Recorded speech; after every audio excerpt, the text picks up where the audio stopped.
है जी introduction to computer part 2।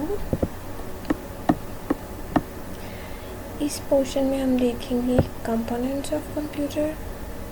Basically हमारे पास 4 components हैं कंप्यूटर के: input devices, processing devices, output devices and storage devices.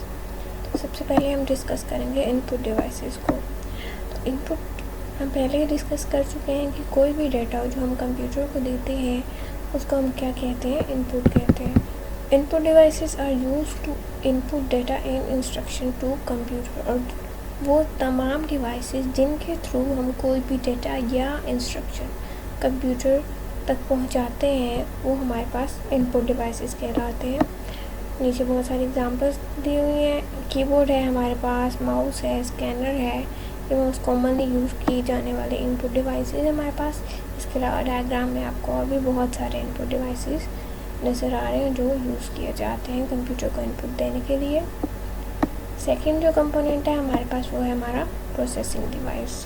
Processing device यानी कि वो डिवाइस जिसने डाटा के ऊपर कोई ना कोई काम करना है या कोई ना कोई इम्प्लीमेंटेशन करनी है।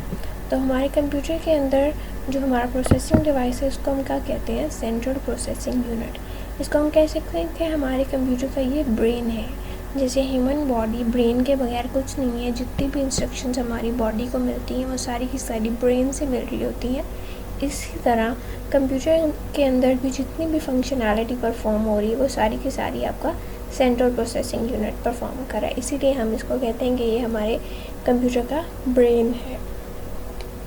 सेंट्रल प्रोसेसिंग यूनिट के पास जितना भी डाटा आ रहा होता है वो सारे का सारा पहले आपकी मेन मेमोरी में स्टोर होता है, और प्रोसेसिंग होने के बाद जो भी रिजल्ट्स या आउटपुट होती है वो भी पहले आपकी मेन मेमोरी में जाती है, देन आपके आउटपुट डिवाइसेस के पास जाती है।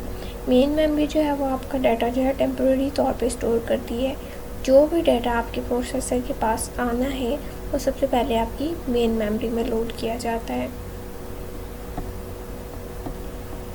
थर्ड जो आपके पास कंपोनेंट है वो है आउटपुट डिवाइसेस। आउटपुट से आप फेमिलियर हैं कि डाटा पे प्रोसेसिंग के बाद जो हमारे पास रिज़ल्ट आता है उसको हम कहते हैं आउटपुट, और जो तमाम डिवाइसेस आउटपुट को डिस्प्ले कराने के लिए हम यूज़ करते हैं उनको हम कहते हैं कि ये हमारी जो है आउटपुट डिवाइसेस हैं।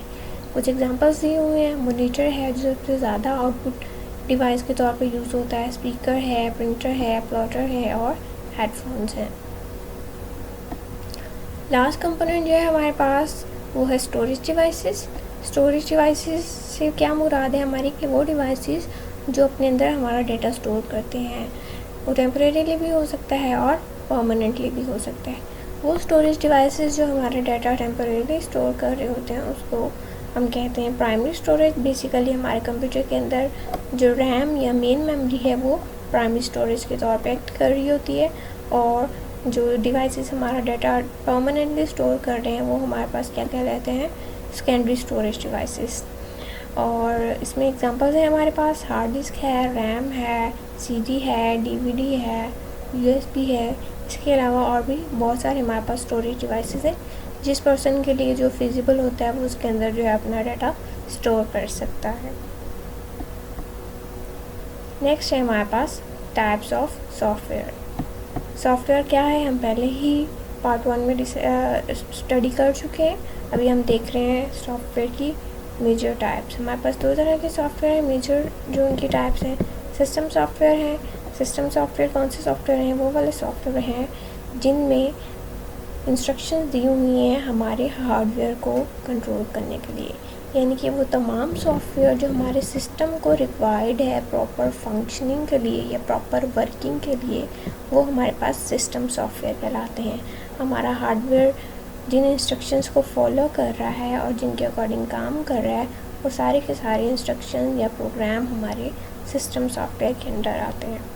किस किस तरह के ऑपरेशंस को ये कंट्रोल कर सकता है, saving data on disk, making computer to work for us and printing का डॉक्यूमेंट, और इस तरह के बहुत सी और डिफरेंट फंक्शंस हैं जिनमें आपका सिस्टम सॉफ्टवेयर यूज़ हो रहा है।